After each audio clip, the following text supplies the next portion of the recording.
तो अभी हम लैब सॉल्व करने वाले हैं जिसका नाम है रिफ्लेक्टेड एक्सेस विद एंगुलर जेस सैंडबॉक्स एस्केप एंड सीएसपी।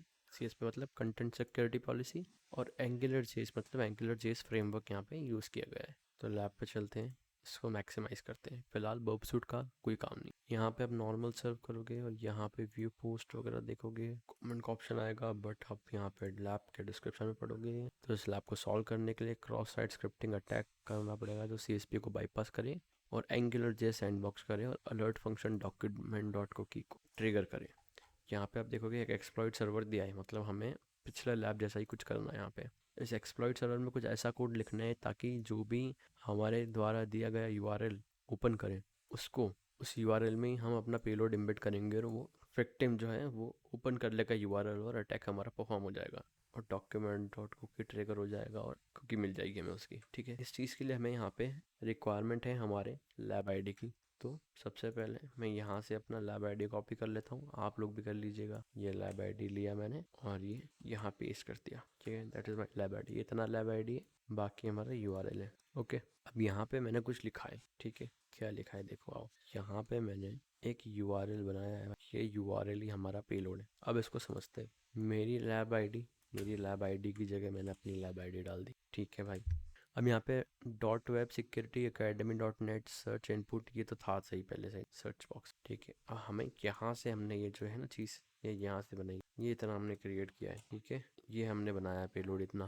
ठीक है, इतना हमने एडिशनल ऐड किया है इसके अंदर। क्या ऐड बनाया है हमने, input I D is equals to x n g focus expression है हमारा, फंक्शन है हमारा एंगुलर जेस का। ठीक है, यहाँ पे इवेंट डॉट कंपोज्ड पाथ और यहाँ पे फिर हमने ऑर्डर बाई लगा दिया है z is equals to alert और फिर हमने यहाँ पे यूज़ किया है डॉक्यूमेंट डॉट कुकी और ये कि हैश x दिया है। ये सारी चीज़ों को अब हम ब्रेक डाउन करके सीखते हैं।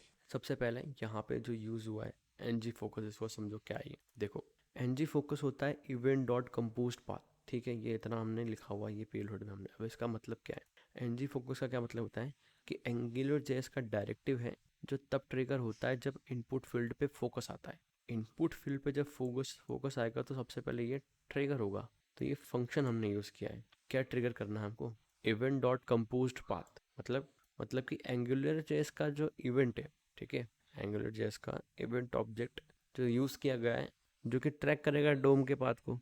ठीक है, समझे कि एंगुलर जेएस का इवेंट ऑब्जेक्ट यूज़ किया गया है जो डोम पाथ को ट्रैक करेगा। डोम के पाथ को ट्रैक करेगा मतलब कि जो अब हम डोम का पाथ है ना उसको ट्रैक करेगा, उस वहाँ पे लेकर जाएगा। उसके बाद हमने लगाया ऑर्डर बाई। अब ऑर्डर बाई हमने सॉर्ट करने के लिए लगाया है। यहाँ पे z is equals to alert कर दिया और साथ में डॉक्यूमेंट डॉट कुकी लिख दिया। ऑर्डर बाई का मतलब क्या हुआ, ऑर्डर बाई सिंपल सा एक फिल्टर एंगुलर जेएस का जो सॉर्टिंग के लिए यूज़ होता है। ठीक है, यहाँ पे अटैकर मतलब हमने क्या किया है कि आर्बिटरी जावास्क्रिप्ट को एग्जीक्यूट करने के लिए ऑर्डर फिल्टर का मिस यूज़ कर लिया हमने। ठीक है, ये हमने ऑर्डर बाई लगाया है तो हमने एक अच्छी चीज़ थी उसका मिसयूज़ करके इसमें गलत चीज़ करी है। अब ये अटैकर एक एंगुलर जेस एक्सप्रेशन इंजेक्ट कर रहा है।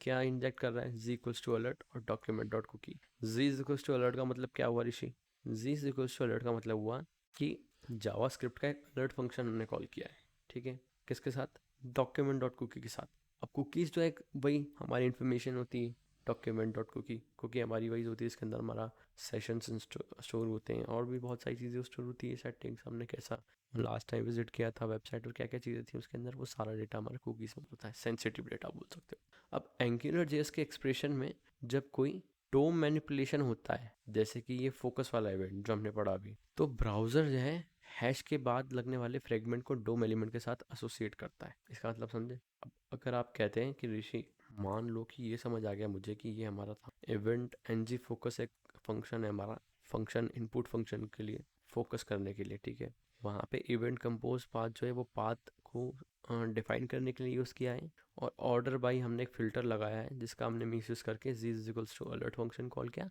उसी के साथ में डॉक्यूमेंट डॉट कुकी को पास किया। पर यहाँ से लेके यहाँ तक ये तो एक चीज़ ख़त्म हो जाती है हमारी, यही हमारा फंक्शन था ना, यहाँ से लेके यहाँ तक ही एक चीज़ ख़त्म हो गई यहाँ तक। अभी हैशटैग जो इसका क्या यूज़, इसका क्या मतलब, ये क्यों लगाया हमने, ये इतना समझ गया। इनपुट आईडी दी हमने, एक वो बनाया हमने, इनपुट आईडी दे दी।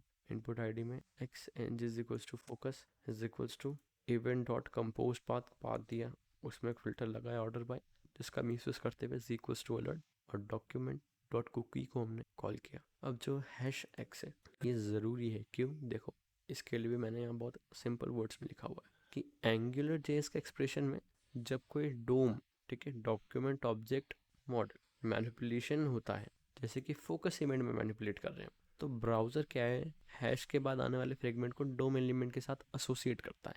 जैसे कि फॉर एग्जांपल मैं आपको यहाँ पे लिख के बताऊँ कि https://rishi.com/कैटे प्रोडक्ट हैशटैग लगा देंगे यहाँ पे हम, सेक्शन जो हमारा बन हो गया। अब ये जो हैश सेक्शन बने ये मे बी बैकएंड में हमारे साथ एसोसिएट हो, कैसा कि यहाँ पे प्रोडक्ट या फिर cat cat g is equals to section 1 हो, है ना। यहाँ पे अलग अलग हमने आईडी पैरामीटर में सेक्शन 2 हो, इस टाइप से। देखो तो एंगुलर जेएस का एक्सप्रेशन में जब कोई डोम मैनिपुलेशन होता है तो ब्राउज़र हैश के बाद आने वाले फ्रेगमेंट को, हैश के बाद आने वाला फ्रेगमेंट ये हमारा, ये फ्रेगमेंट डोम एलिमेंट के साथ एसोसिएट करता है, ठीक है।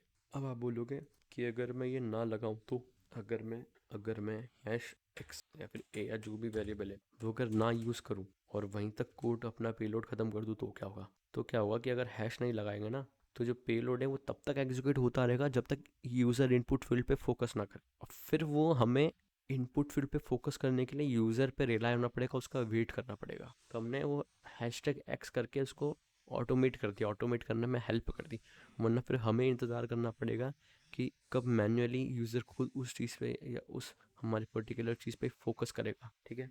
तो फिर वो रिलायबल नहीं बनता, ठीक है। तो ये इसका बहुत हेल्प करके रिलायबल बना देता है हमारे जो पेलोड है उसको। तो चलिए यहाँ पे अब हम स्क्रिप्ट लगा देते हैं, टैग स्क्रिप्ट ओपन कर लिया और ये स्क्रिप्ट टैग को क्लोज, ठीक है, दैट्स इट। अब हम इसको यहाँ से उठाते हैं, यहाँ पहले मैं इसको रिलोड कर देता हूँ ताकि हमारा हेड था जो था पहले वैसा स्टोर कर लेते हैं। ये हमने हेड वापस पहले ऐसा कर दिया, ये बॉडी कर दिया, स्टोर कर देते हैं, एक्सप्लॉइट को देख लेते हैं, ठीक है। हम इसको विक्टिम को डिलीवर करते हैं और वेट करते हैं कि विक्टिम के पास डिलीवर हो जाए। चलिए ये विक्टिम के पास डिलीवर हो चुका है। अब लॉग को एक्सेस करेंगे और यहाँ पे चेक करेंगे डॉक्यूमेंट डॉट कुकी में क्या मिला। आई थिंक हमें जो पेलोड है हमारा इसका एक बार यूआरएल इनकोड कर लेना चाहिए, देन हम इसमें इसको वो करेंगे, ठीक है। तो यूआरएल इनकोड करने के लिए सिंपल सा हमको बर्ब सूट पे जाना है और यहाँ पे डिकोडर पे जाना है, ठीक है।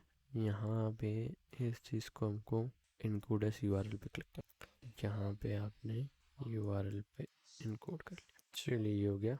अब हम इसको स्टोर कर लेते हैं, फिर हम इसको करते हैं डिलीवर टू विक्टिम, ठीक है। ये विक्टिम को डिलीवर हो गया और अब इसके जो लॉग है उसको एक्सेस कर लेते। अब यहाँ देखिए आप, यहाँ पे कुछ चीज़ें आई हैं, लेट्स सी क्या मिलता है हमको यहाँ पे। ओके तो इट्स स्टिल नॉट डन, हम एक बार और ट्राई कर लेते हैं। फिर मैं लैब को फिर से करते हैं हम, ओके फिर से एक्सेस करते हैं, बहुत टाइम हो गया हुआ मे बी इस वजह से ना हो रहा हो अभी। So let's access the lab, let's code explode server, okay everything is good. Maybe ये शायद लास्ट टाइम यहाँ पे 3 स्लैश लग गए थे इस वजह से। Let's try one more time.